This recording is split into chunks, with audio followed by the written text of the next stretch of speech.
Welcome to episode 8 of Biz in 30. My name's Jim Grund, and I'm one of your co-hosts and co-founder of Biz in 30. All of our guests appear free gratis, and we host a non-sponsored podcast. Today, we're hosting episode number 2 with Mr. Bob Worm. He's the founder and owner of 5 businesses in Madison, Wisconsin. Madison's the state capital of Wisconsin, and of course, home to the University of Wisconsin Badgers. Jimbo, tell us a little bit more about Bob. Thank you, Jimmy. So I'm Jim Casper. I'm also a co-founder, and I'll be a co-host today. Mr. Worm started his entrepreneurial ventures in Madison, and his venture started with importing German beer. He had such a good business that he eventually sold that business. He also founded a German restaurant and beer garden. It's called the Essen House German Restaurant and Bar. He also founded 3 other restaurants, and they are the Up North Bar and Grill, the Comeback Inn, and Rosaline's Cafe. Now, Bob is known throughout Madison for purchasing old buildings. He purchased a 1870s building and converted it into a luxury Victorian hotel. Quite a story.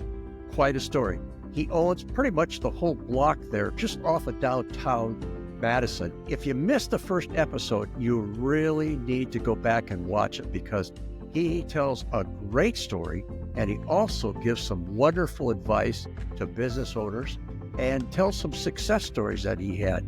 Now, this is a really fascinating day because Bob is the icon of entrepreneurial spirit, and he is going to share a lot of his insights for future entrepreneurs and other business owners. Welcome back, Bob. Welcome, Bob. Thank you very much. Thank you very much. Today I'm sitting in the Essen House, which you can see the mural behind. And if I turn it around, you'll be able to see a little bit more of the Essen House here. That's our stage. We'll have polka bands and stuff like that. And we got another mural there. We got other things. But go the other way, I can show you the bar part up there. And we have different levels. So when you sit on the upper levels up here, you can overlook some of the customers and overlook the band. This part of the restaurant is like I said, built right after all the 1870s, right after the Civil War. We have two railroad depots out in front of us. We have Lake Monona out in front of us. And this is where they dumped off the Union prisoners and marched them up to Camp Randall. It's been very successful because this is the first business area of Madison.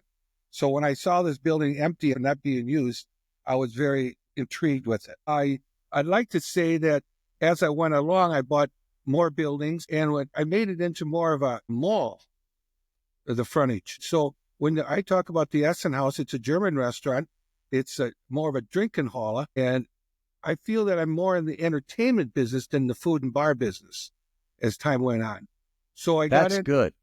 It's just the entertainment. When a customer comes here, he can come here in a drinking hall type style, or the beer garden if you were in Germany for Oktoberfest and things like this.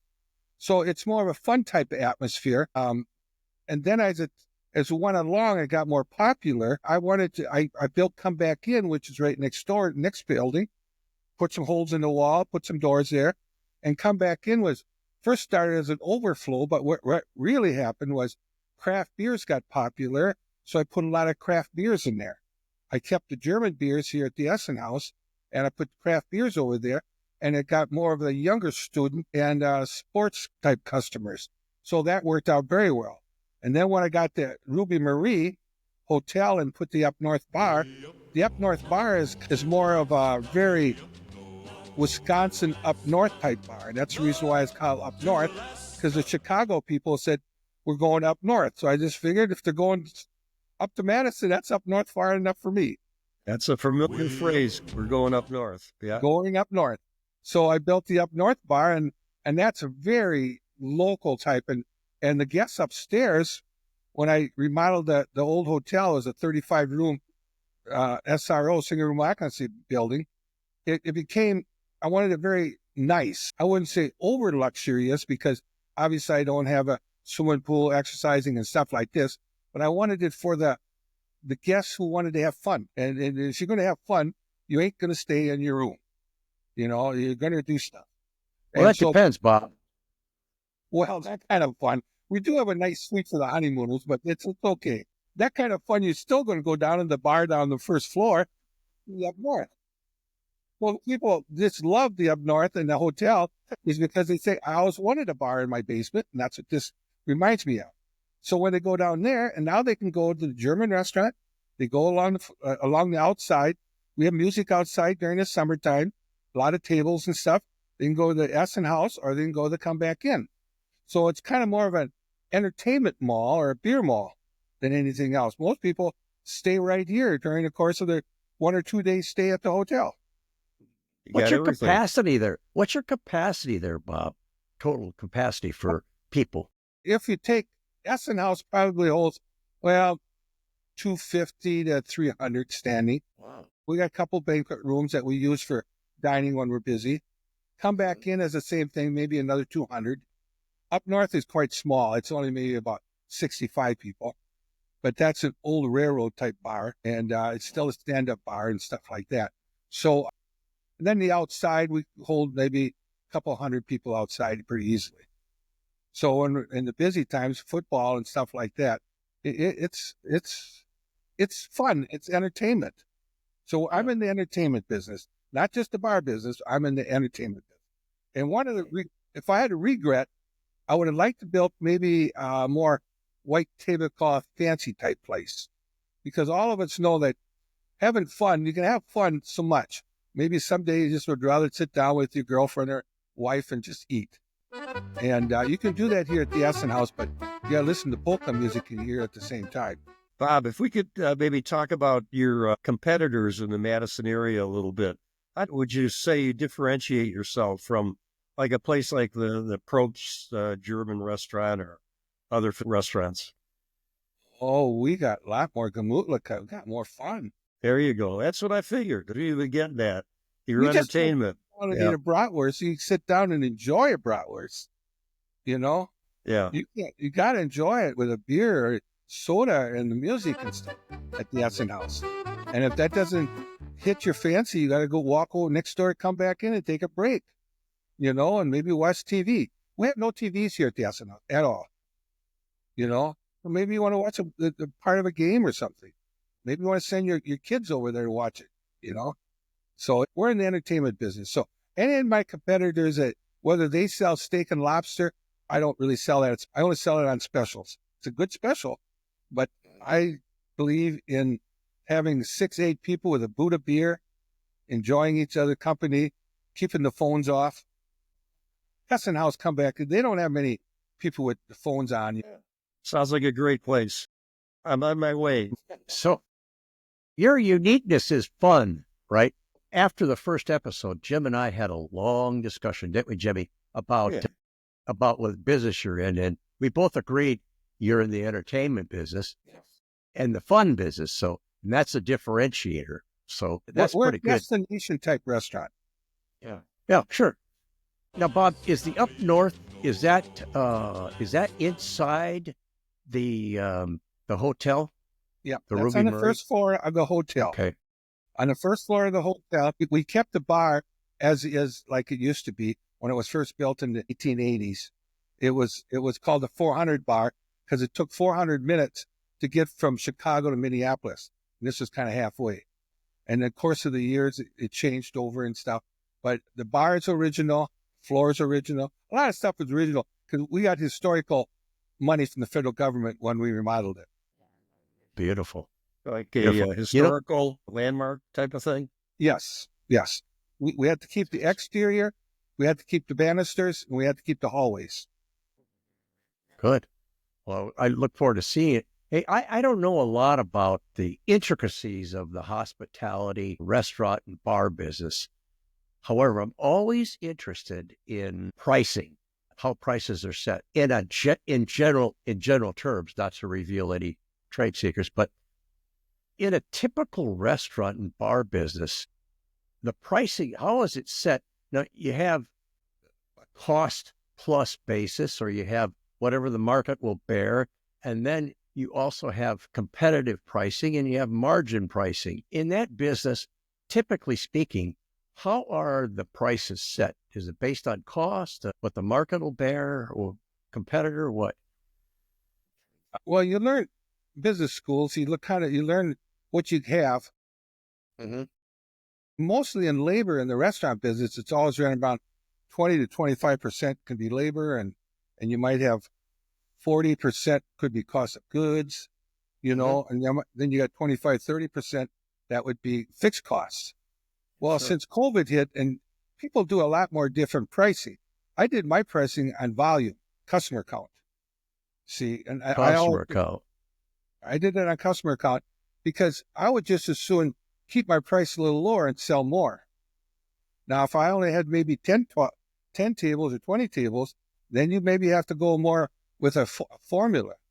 But after COVID, fixed costs has just jumped terribly. At their fixed costs, it's driving us nuts. And I think with some restaurants, that's the reason why they're going out of business. They never had to worry about fixed costs. You had a mortgage or you had a rent and you had a little bit of this. But, now you got to put in credit cards. Credit cards can be 5, 6, 7%. And they tell you only 2 or 3%. By the time you get your bill, it's always 5 or 6, 7%. So, I mean, that comes right off the top, and mortgages, if it's ballooned at any time, you're going to jump 2, 3%, maybe more. My mortgage in December jumped from 3.5 to 7.5, So it's things like this. And also a lot of people now, it's like utility companies. They give you money to put a new window and do this. They want you to use less utilities, but it doesn't help you any because they just raise their prices. Sure. So you don't really gain anything on it. They're the ones gaining on it because they don't have to produce as much electricity. And we see that in the hotel business so much. Hotel prices have jumped as terrible the last few years. And the reason why is there's probably less guests, but you raise the price up to fix that. You see? So your consumer in the hotel could be less, but you're still making the same dollar amount. And that's important to them. To me. No, go ahead, Jim. I'm sorry, I didn't mean to interrupt you. Now, the hotel business, is the pricing similar to that? I mean, do you use a lower price to get more turnover, or do you have a lot of overhead in the hotel, right? Because you have the fixed expenses of electricity, gas, whatever But you that's eat. the hotel business is a lot more steady for us. My hotel is what you try to do an occupancy. Most hotels say you do a 70% occupancy, you're doing very well. Well, we do a lot more than that. Our occupancy congratulations. is very, very well. So we've kept our hotel prices average. In the beginning, in 2000, when I opened up the hotel, I thought $35 a room was my break even. So if I could sell it for $50, $55, great deal. I mean, now 200 to Badger Days 400, 4, 5. That's what I was going to ask. See, I don't even control that. I got a good housekeeper, or innkeeper, I should say. Good housekeepers too, but good innkeepers. And it's not a menu. It's what the customer can bear. So I mean, we do very well. Hotels are doing very, very well, I would say. It's like the grocery stores. Grocery stores and hotels are doing very well. Restaurants, especially my type of place, casual dining has really decreased a lot. You see fast food and you see fancy dining doing very well, but casual dining is really hurting right now because the customers that used to have it could eat out for $10, but they can't eat out for $10 more casual dining. So we've lost a lot of that market. And we see specials. We sell specials at $80. They're sometimes the best thing we can sell. And $80, you sell some for $80. Cost of goods might be only $10, $15 on that item. But because you can sell it for that, you can do it. When you sell a hamburger for $12, cost of goods, and by the time you get done, you only might be making a couple dollars. You're lucky. Interesting. Yeah. So every product you sell is a little different. Beer in general, beer's increased from that when we were in college at $10 a half barrel to $200 a half barrel. And that's not some of the imports. The keg deposit The keg deposit is $30 now. I couldn't even afford that enough dollars. In my day, it always seemed like there wasn't enough beer in a half barrel. You know what I'm saying? It went pretty fast, didn't it, Jim? So let me ask one quick question. So your analytics that you use, the numbers that you use to manage by, they've really become important, haven't they? And especially now with cost of goods, I mean, for fixed costs. Like I said, it used to be like 25, 30%. We got to figure fixed costs at least 40%. So every dollar you spend in your restaurant, 40% goes to things that we didn't assume before. 5% could have went to MasterCard's utilities are higher. There's just so many fixed costs now. Insurances and stuff. Everything's so darn high. So you start with that 40%. So if I'm going to sell something for $100, $40 goes to the fixed, for my fixed costs already. Now labor has not increased by percentage as much as everybody thinks, because your cost that you're selling your hamburger went up so high. So if your cost of labor was 25%, and then hamburger was $8, now it's $12, it still could be 25%, and everybody got raises. Do you sell any liquor? Oh yeah, we sell hard liquor. It depends on which restaurant and stuff like that. Here we sell, that's us and us, mostly beers. But of course, brandy old fashions are popular in Wisconsin and stuff like this. You got to have those, right? Yeah, martinis, the flavored martinis got popular and things like this, So, I mean, at the Up North bar, as much as you can think of as a small little local bar, because of the guests upstairs, they're a lot more world traveled, so you do get some liquors that, you have to make those different flavored martinis. I think you make a great point about business and fixed costs, overhead.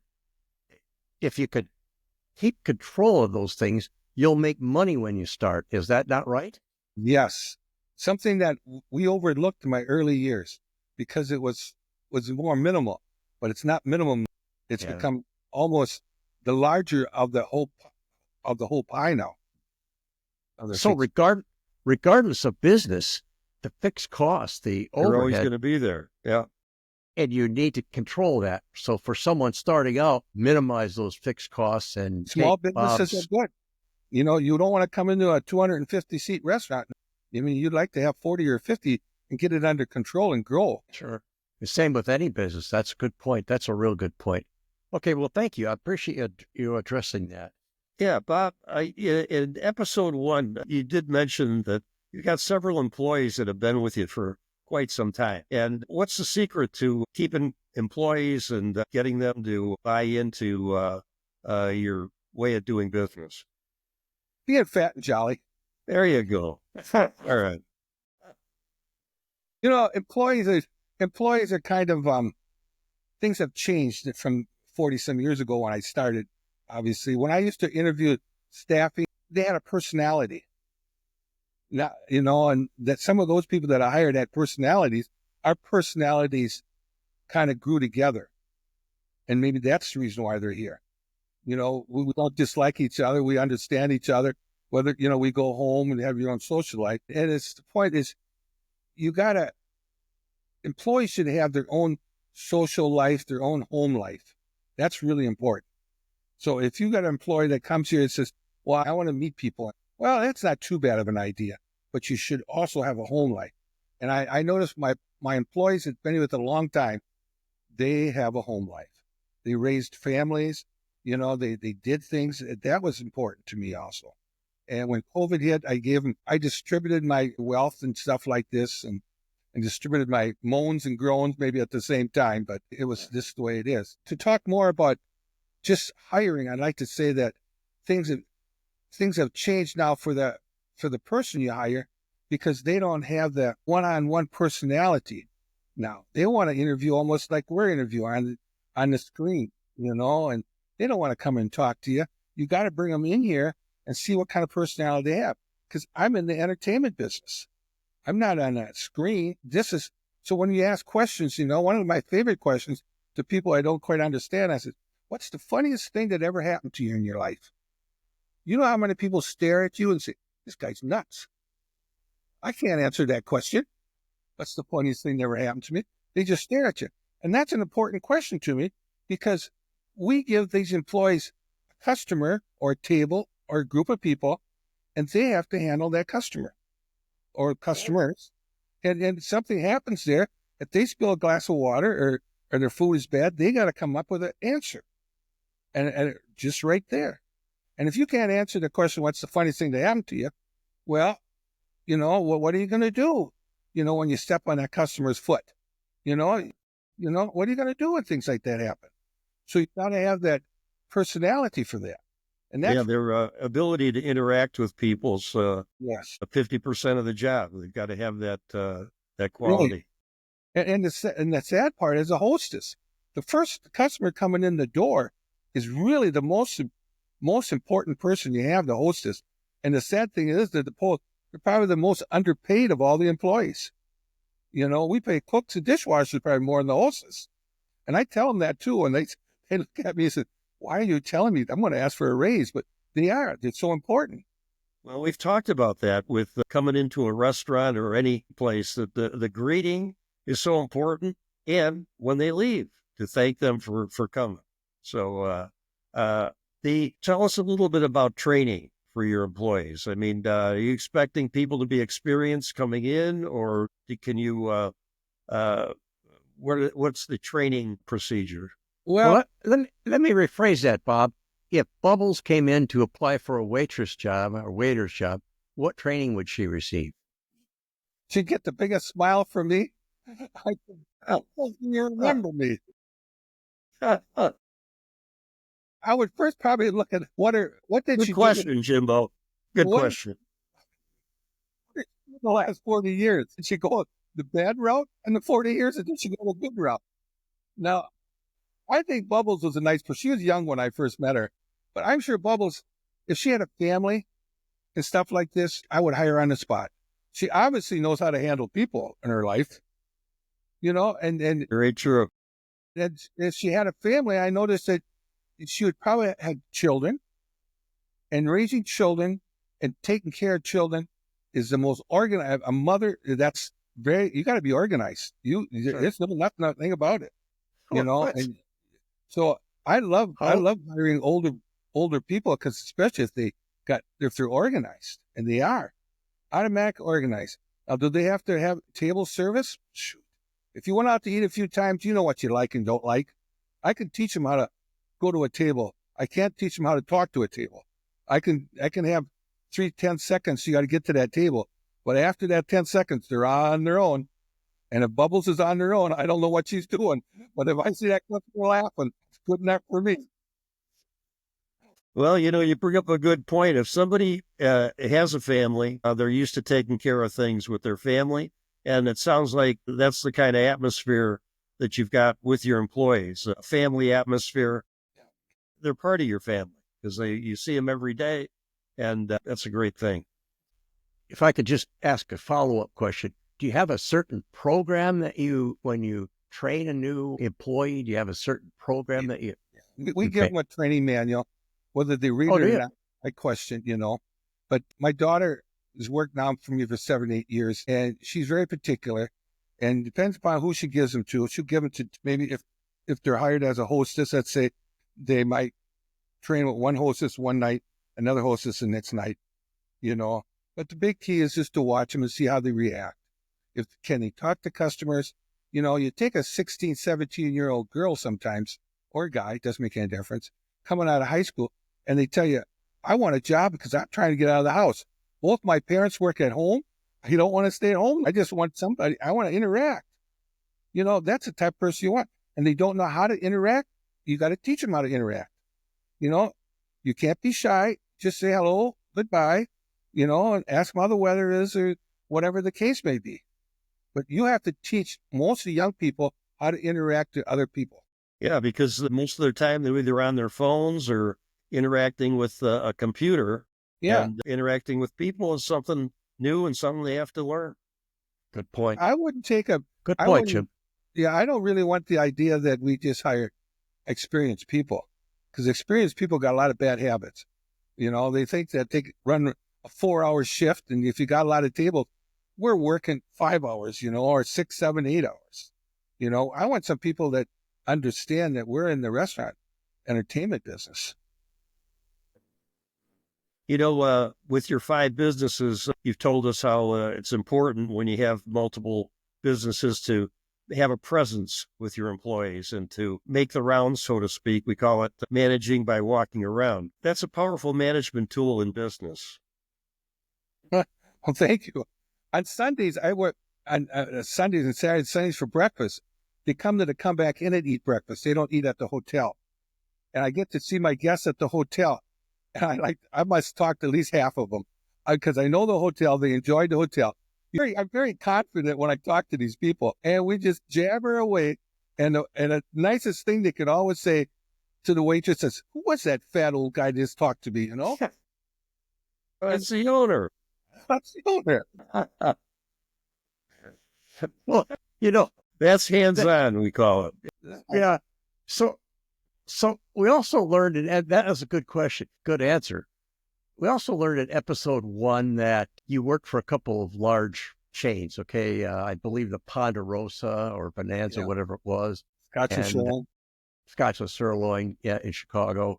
So what did you learn working for those large companies or organizations that you would take with you to start your own business? What did you learn that you could take with you? Because a lot of our audience is maybe trying to transition from a big company to their own business. So this might be an interesting question for you. So what did you learn that you took with you to your business?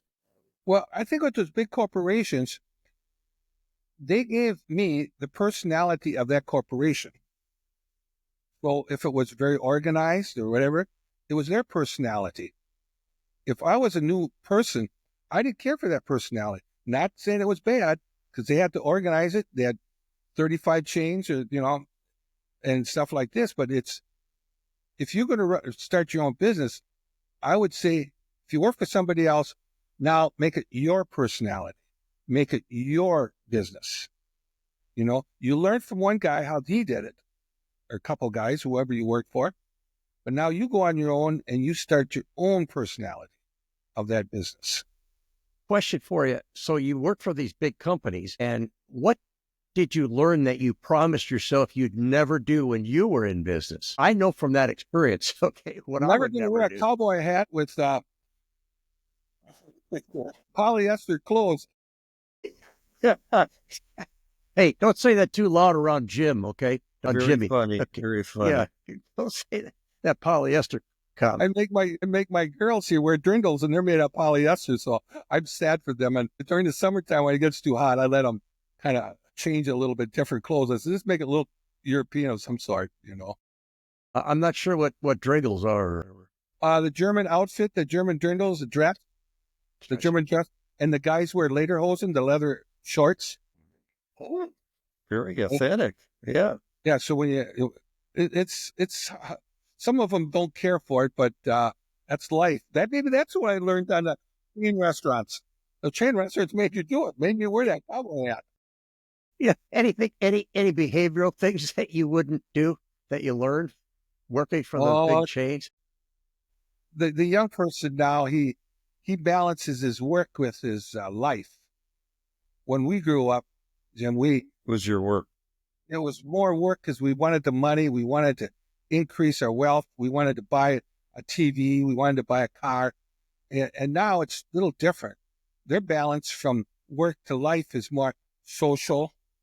I can't work then. I got to go, and we're having a big get together at my home or whatever the case may be.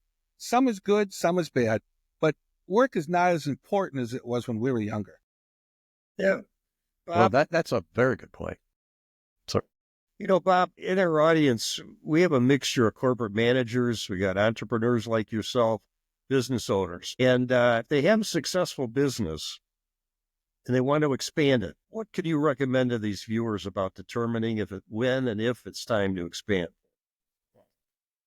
Boy, Jim, that's a hard one. The horse and the cart, which comes first? Yeah.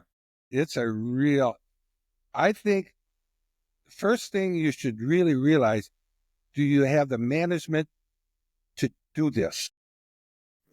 You can't do it by yourself. If you got a manager that can take over banquets or something, and I'm going to increase my banquet business, then I would do it, and then I'd buy the chairs and the tables and the room and stuff. But I think management and staffing would make the major decision on which comes first. Very good point. Very good point. To the end here, Bob, do you have any other final thoughts for our audience today? We really want to thank you so much for being a part of this, and you've given us a lot of good insights. You're one of our top guests, and we hope we can get you back sometime in the future.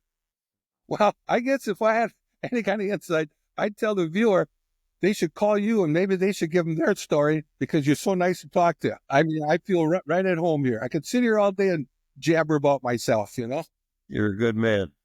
Well, I appreciate it. Thank you very much. As in episode 1, you shared some great advice today, and you've given us so much of your time, and it's been so enjoyable. You have offered some very sage advice to our viewers and our listeners. If we can arrange a panel, we would really like to have you on that panel. I goofed them up, Jim.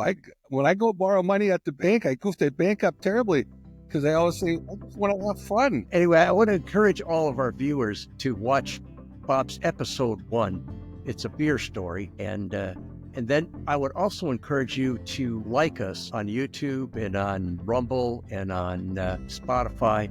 If you get a chance, look us up on X or Twitter.